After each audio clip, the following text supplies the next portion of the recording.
Ya, untuk membahas mengenai jurus akselerasi kinerja bancassurance di masa pandemi ini, kami sudah tersambung dengan Bianto Surojo, selaku Director and Chief of Partnership Distribution Officer dari Allianz Life Indonesia. Selamat siang Pak Bianto, terima kasih waktunya untuk Insurance Week di CNBC Indonesia. Selamat siang Bu Alin, terima kasih juga, senang ketemu lagi. Iya, senang ketemu lagi Pak Bianto.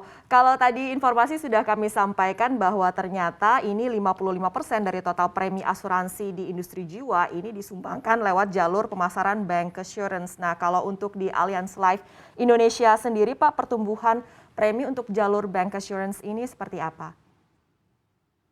Ya, jadi di Allianz Life Indonesia itu dalam 2 tahun terakhir sebenarnya kita sudah mengalami pertumbuhan yang cukup tinggi.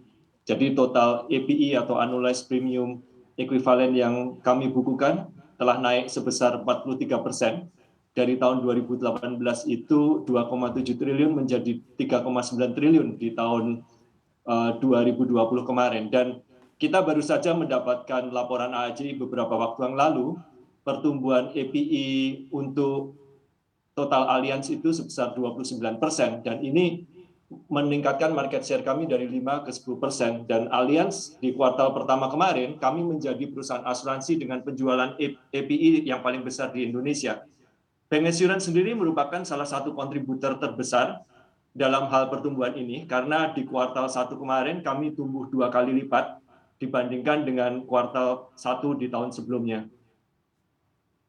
Terus mencatatkan akselerasi pertumbuhan ya Pak, meskipun di masa pandemi juga Pak Bianto. Dan kemudian kita tahu Pak, di masa pandemi ini sejumlah bank mengurangi operasional mereka untuk secara offline nih. Nah, kalau untuk kerjasama dengan bancassurance sendiri, seperti apa sih? Tadi kan pertumbuhan yang baik sudah dibukukan oleh Allianz Life Indonesia. Bagaimana menjaga momentumnya ini Pak Bianto? Ya, jadi kami melihat bahwa penetrasi asuransi di Indonesia kan masih rendah, jadi opportunity-nya masih cukup besar, dan kami melihat bank itu kan jalur distribusi yang sangat penting. Memang benar bahwa bank saat ini mereka banyak yang mengurangi jumlah cabangnya, namun kami melihat bahwa jangkauan cabang-cabang dari bank itu masih cukup signifikan.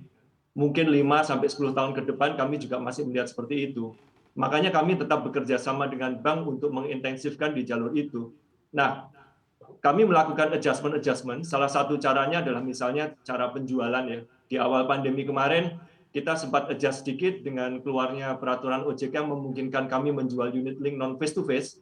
Allianz termasuk salah satu perusahaan asuransi yang bisa menjual secara non face to face itu paling duluan. Kita hanya 1 minggu setelah peraturannya keluar. Namun kami juga tidak menampilkan situasi di mana appetite customer untuk digital itu semakin besar.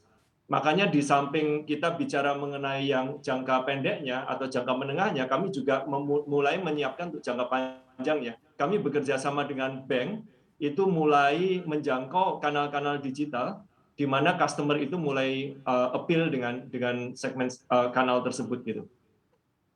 Sudah mulai dijalin juga ya Pak, ada adaptasi juga di sini. Nah, kalau untuk kedepannya Pak, kita berbicara soal kerjasama antara perusahaan asuransi dengan bank untuk jalur pemasaran bancassurance.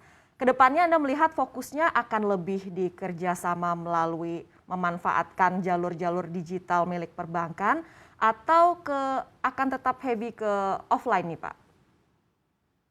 Ya, kami melihatnya semua channel yang ada di bank itu kami fokuskan. Tentu saja kalau kita bicara sampai 5 atau 10 tahun mendatang, kami masih percaya bahwa jalur cabang maupun telemarketing itu akan kontribusi secara dominan. Namun secara gradual peran dari channel digital seperti lewat internet banking maupun mobile banking itu akan semakin meningkat. Sehingga kita juga meningkatkan porsi untuk melakukan investasi di kanal-kanal tersebut gitu. Juga termasuk dengan produk-produk yang lebih sesuai dengan yang dijual secara digital, yang biasanya memerlukan produk yang lebih sederhana, lebih mudah.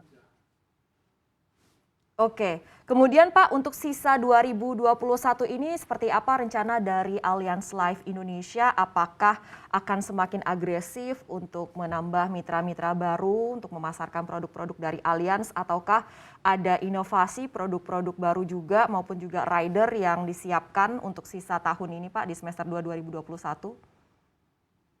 Ya, kami akan mempunyai misi untuk mengasuransikan sebaik mungkin orang Indonesia. Jadi kami dengan bank-bank partner kita akan stick dengan strategi jangka panjang kita.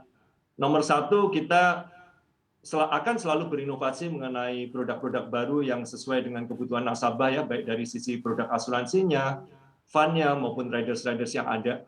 Yang kedua mungkin yang unik dari kami adalah kami ingin menciptakan satu pengalaman yang positif kepada customer dengan cara digitalisasi, otomatisasi, maupun streamlining proses ya pada proses penjualan maupun pasca penjualan, seperti mempermudah customer melakukan klaim dan sebagainya.